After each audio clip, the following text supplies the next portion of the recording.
ඉතින් මල්ලි අද මොකද ඔයා කියන්නේ සින්දුව? අත්තම්මා නිවන් ගිහින්. හරි. ඉතින් අත්තම්මා කියපු ගමන් මට මතක් වුණේ අපේ අත්තම්මා. මල්ලි අත්තම්මට ආදරෙයිද? ඔව්. හරි. ඉතින් ඔන්න අපි මල්ලිගේ සින්දුවත් තව ටිකකින් අහමු.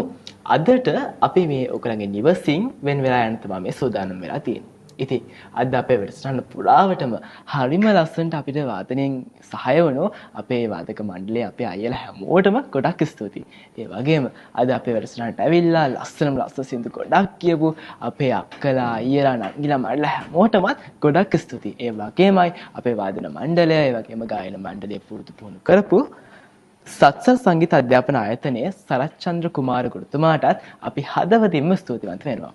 ඉතින් පුංචි පොඩිත්තනේ අදට අපි සූදානම් වෙලා තියෙන්නේ ඕගලන්ගෙන් වෙන් වෙලා යන්න. හැබැයි මතක තියාගන්න ලබන සතියේ ඉරිදා හවස 5 වෙද්දී අපි එනවා ඕගලන් ගෙදරට දස්කම් මිස්කම් වලට බිහිදොර කැකුලක දෙවතුලින්. ඉතින් මතක ඇතුව ලබන සතියේ ඉරිදා හවස 5 වෙද්දී ඕගලන් අපිත් එක්ක එකතු වෙන්න කියලා ආරාධනා කරනවා. එහෙනම් ඕගල හැමෝටම සුබම සුබ සතියාන්තයක් ප්‍රාර්ථනා කරනවා. හැබැයි අපි ඕගලන්ගෙන් නික්මලා යන්නේ තව ලස්සනම සින්දුවක් ඕගලන්ට දීලා.